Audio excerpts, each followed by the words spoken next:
First of all தம்ப்நெயிலையும் டைட்டிலையும் பார்த்துட்டு பதட்டப்படாதீங்க. அதே மாதிரி இது ஒன்றும் கிளிக் பைட் கிடையாது, this is real. Last Sunday பீச்சில் ஒரு சூப்பரான ஈவெண்ட் கண்டக்ட் பண்ணோம். எப்படி பிரெயினோட ஹெமிஸ்பியர்ஸை பேலன்ஸ் பண்ணுறது அப்படின்னு சொல்லி ஸ்கூல் ஸ்டூடெண்ட்ஸ்க்கு சொல்லி கொடுத்தோம். அன்னைக்கு என்ன நடந்துச்சுன்னா, அன்னைக்கு காலையில் 6 மணி இருக்கும். 23 to 2025 சண்டேவை உங்களோட கேலண்டரில் குறித்து வச்சுக்கோங்க. Because it's going to change the future of your kids and the way they study. Current outdated education system, ideal education system, இது ரெண்டுத்துக்கு நடுவில் ஒரு பிரிட்ஜ் கட்டுறதுக்கு தான் நம்ம அட்வான்ஸ் ஸ்கூலை ஸ்டார்ட் பண்ணி, keeping that in mind we are conducting a lot of events and activities. அந்த வகையில் இன்றைக்கி வந்து ஒரு ஈவெண்ட் இருக்குது. ரஷ்யன் மூவ்மெண்ட் ஸ்பெஷலிஸ்ட்டை வச்சு ஒரு ஈவெண்ட் ஒன்று கண்டக்ட் பண்ண போகிறோம். நமக்கு எப்படி 2 கை 2 கால் இருக்குது, இதே மாதிரி பிரெயினுக்குள்ளே 2 பக்கம் இருக்குது. இதை பிரெயினுக்கு 2 ஹெமிஸ்பியர்ஸ் இருக்குது அப்படின்னு சொல்லலாம். Left hemisphere, right hemisphere. ஒன்றும் இல்லைங்க, இப்போ நான் ஜிம்முக்கு போயிட்டு ஒர்க் அவுட் பண்ணுறேன்னு வச்சுப்போம். 2 தம்பிள் எடுத்து 2 கையிலையும் நான் ஒர்க் அவுட் பண்ணேன்னா ஒரு பேலன்ஸ்ட் ஃபிசிக்கல் ஸ்டேட்டை என்னால் அட்டைன் பண்ண முடியும். ஆனால் என்னோடய ஃப்ரெண்டு ஒரு ஜிம்முக்கு போகிறான். அந்த ஜிம்மில் இருக்க ஜிம் மாஸ்டர் அவன்கிட்ட ஒரே ஒரு தம்பிள் கொடுத்து நீ ஒரு கையில் மட்டும் ஒர்க் அவுட் பண்ணால் போதும்னு சொல்கிறாரு. இன்னொரு கைக்கு ஒர்க் அவுட் பண்ணவே விட மாட்டாரு. It is just an hypothetical situation. But கொஞ்ச நாள் அவன் எப்படி இருப்பான் நீங்கள் நினைக்கிறீங்க? நாளடைவில் ஒரு கையில் மட்டும் பவர் நல்லா ஏறிட்டு இன்னொரு கையில் அதுக்கு ஈக்குவலண்ட்டாக பர்ஃபார்ம் பண்ண முடியாத மாதிரி மாறிடும். இந்த மாதிரி ஏசிமெட்ரிக்கலாக நம்மளோட பாடி பார்ட்ஸ் இருக்கிறது நேக்கட் ஐயில் தெரியறதுனால we are at least aware that it is happening. But கண்ணுக்கு தெரியாத விஷயங்கள், எக்ஸாம்பிள் பிரெயின்குள்ளே இருக்க இந்த 2 ஹெமிஸ்பியர்ஸும் ஒரு இம்பேலன்ஸ்டு சிச்சுவேஷனுக்கு தள்ளப்பட்டிருந்தால் பிகாஸ் ஆஃப் தட் நம்மளால் ஒரு அக்செப்டபிள் காக்னேட்டிவ் லோடை கூட ஹேண்டில் பண்ண முடியாமல் போகுது. காக்னேட்டிவ் லோட்னா நம்ம பிரெயினால் எவ்வளோ இன்ஃபர்மேஷனை எவ்வளோ எஃபெக்டிவாக ப்ராசஸ் பண்ண முடியுது. ஜஸ்ட் லைக் ஃபிசிக்கல் லோட், நம்ம கையால் எவ்வளோ வெயிட் நம்மளால் தூக்க முடியுது. இந்த ஒரு கையில் மட்டும் ஒர்க் அவுட் பண்ண என்னோடய ஃப்ரெண்டுனால அவன் ஒர்க் அவுட் பண்ணாத கையில் எப்படி வெயிட் அதிகமாக தூக்க முடியாதோ அதே மாதிரி தான் காக்னிட்டிவ் லோடுமே. ஆஸ் அ அடல்ட் நமக்கே இதை வந்து காம்ப்ரஹெண்ட் பண்ணுறதுக்கு கொஞ்சம் கஷ்டமாக இருக்க பட்சத்தில் சின்ன பசங்க இதை எப்படி புரிஞ்சுப்பாங்க அப்படின்னு எனக்கு ஒரு கொஷின் இருந்துச்சு. ஆனால் அந்த ஈவெண்ட் முடிஞ்சதுக்கப்புறம் என்ன கற்றுக்கிட்டிங்கன்னு அவங்ககிட்ட கேட்ட அந்த கொஷினுக்கு அவங்க பதில் சொன்ன அந்த ஆன்சரு எனக்கு ரொம்ப சர்ப்ரைஸ் ஆகிடுச்சு. And I was really happy. Hemispheric பேலன்ஸை பற்றி இந்த யங் ஏஜ்லேயே தெரிஞ்சுதுன்னா அவங்களோட பிரெயின் பர்ஃபார்மன்ஸே வந்து பயங்கரமாக என்ஹான்ஸ் ஆக போகுது அப்படின்றது எனக்கு ஒரு நம்பிக்கை வந்துச்சு. ஓகே, இப்போ நம்மளோட பிரெயின் ஹெமிஸ்பியர்ஸ் பேலன்ஸ்டு ஸ்டேட்டில் இருக்கான்னு தெரிஞ்சுக்கலாம். நம்ம டே டு டே லைஃப்பில் பண்ணக்கூடிய ஒரு சில விஷயங்கள் லெஃப்ட் ஹெமிஸ்பியர் டாமினண்ட்டாகவும், சிமிலர்லி ஒரு சில விஷயங்கள் ரைட் ஹெமிஸ்பியர் டாமினண்ட்டாகவும் இருக்கிறது வழக்கமான விஷயம். எது ரைட் அண்ட் லெஃப்ட்டை ஸ்டிமுலேட் பண்ணுதுன்னு தெரிஞ்சுக்கிட்டா நம்ம பேலன்ஸ் பண்ண கற்றுக்கலாம். அதுக்கு முன்னாடி பிரெயினோட பேசிக்கான ஃபங்க்ஷன்ஸ் என்ன? இன்புட், ப்ராசஸ், அவுட்புட் அப்படின்றது தான். இன்புட்டில் பார்க்குறது, கேட்குறது, நம்மளை யாராவது டச் பண்ணுறது, இந்த விஷயங்கள்லாம் வரும். அவுட்புட்டில் நம்ம கை மூவ் பண்ணுறது, காலை மூவ் பண்ணுறது, இல்லை நம்ம ஸ்கில் ஏதோ ஒன்று பெர்ஃபார்ம் பண்ணுறது, இதெல்லாம் அவுட்புட்டில் வரும். ப்ராசஸிங்கில் வந்து நம்ம பார்த்த விஷயங்களை நம்ம ப்ராசஸ் பண்ணுறது, மெமரி ரீகால் பண்ணுறது, இதெல்லாம் ப்ராசஸிங்கில் வரும். ஸோ இப்போ இந்த வீடியோவை நீங்கள் பார்த்துக்கிட்டு இருக்கீங்க, நான் பேசுகிறத கேட்டுக்கிட்டு இருக்கீங்கன்னா இன்புட் அண்ட் ப்ராசஸிங்கிற இந்த 2 ஃபங்க்ஷன்ஸும் உங்கள் பிரெயினில் ஆக்டிவாக நடந்துகிட்டு இருக்கு.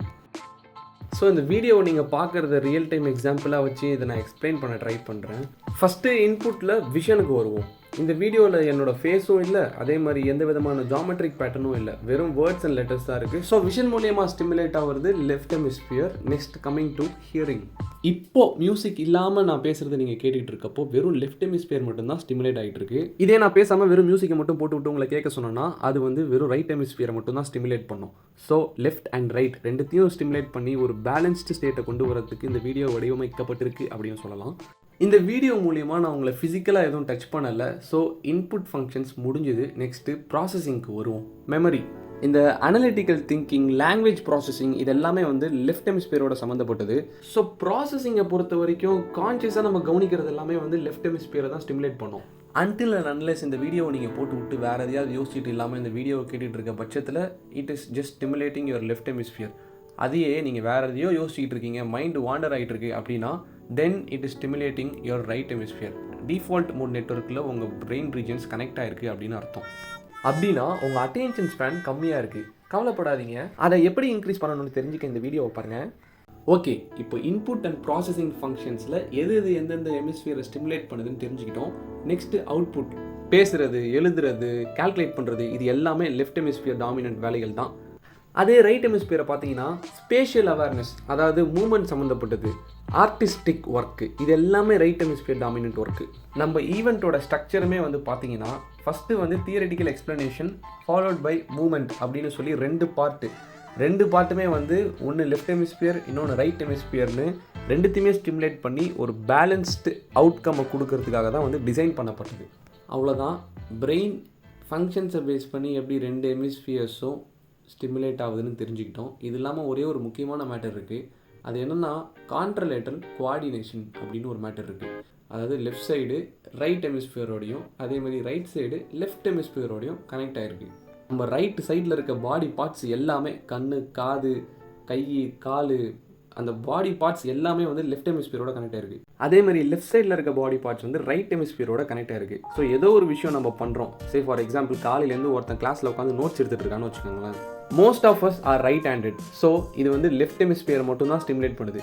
ஆல்ரெடி வந்து language processing, analytical thinking, class கவனிக்கிறது, இது எல்லாமே டாமினண்ட்டாக வந்து லெஃப்ட் ஹெமிஸ்பியரை தான் ஸ்டிமுலேட் பண்ணுது. இதுக்கு ப்ளஸ் ஒரு ஆட் ஆன் கையில் நோட்ஸ் எடுக்கிறது வேறு. இந்த கரண்ட் ஸ்கூல் சிஸ்டமில் ரைட் ஹெமிஸ்பியருக்கு வேலையே கிடையாது. பிடி பீரியட் ஒன்றில் தான் வேலை இருக்குது. அந்த பிடி பீரியடும் வாரத்துக்கு ஒரு வாட்டி வைக்கிறாங்க. 8th ஸ்டாண்டர்ட் தாண்டிட்டா art class, drawing class, dance class இதெல்லாம் எதுவுமே கிடையாது. திடீர்னு ஸ்கூல் முடிச்சுட்டு காலேஜ் வந்தால் அதே நிலைமை தான். காலேஜ் முடிச்சுட்டு வேலைக்கு வந்தால் எல்லா இடத்துலையுமே இந்த வீடியோவை நீங்கள் நல்லா பார்த்துட்டு இருந்தீங்கன்னா எல்லா இடத்துலையுமே வந்து வெறும் லெஃப்ட் ஹெமிஸ்பியர் மட்டும்தான் வேலையே இருக்குது. ரைட் ஹெமிஸ்பியருக்கு வேலை இல்லாத காரணத்தினால ஒரு ஹெமிஸ்பியரிக் பேலன்ஸே இல்லாமல் போயிடுது. அன்றைக்கி அந்த ஈவெண்ட் வச்சதுக்கு காரணமே இது எல்லாத்தையும் அட்ரஸ் பண்ணணுன்றதுக்காக தான். ஹோப்ஃபுல்லி இதெல்லாம் அட்ரஸ் பண்ணது மட்டும் இல்லாமல் ஈவெண்ட்டோட எண்டில் ஒரு சின்ன ட்ரிக்ஸ் எல்லாம் சொல்லி கொடுத்தோம். கிளாஸில் எப்படி வந்து நம்ம ரைட் ஹெமிஸ்பியரையும் ஸ்டிமுலேட் பண்ணி பேலன்ஸ்டாக வச்சுக்கிறது. அது என்னடா ட்ரிக்ஸ்? அந்த மாதிரி ட்ரிக்ஸ் எனக்கும் தெரியணும் அப்படின்னு நினச்சிங்கன்னா சப்ஸ்கிரைப் பண்ணிவிட்டு ட்ரிக்ஸ் அப்படின்னு கமெண்ட் பண்ணுங்கள். It is not just for students. ஆஃபீஸில் வேலை பார்க்குற நீங்களும் லெஃப்ட் ஹெமிஸ்பியர் டாமினண்ட்டாக தான் கஷ்டப்பட்டுட்டு இருக்கீங்க. உங்களுக்கும் இது யூஸ்ஃபுல்லாக இருக்கும். அண்ட் எவ்ரி சண்டே இந்த மாதிரி performance enhancement work shops conduct பண்ணிகிட்டு இருக்கோம். It's open for all.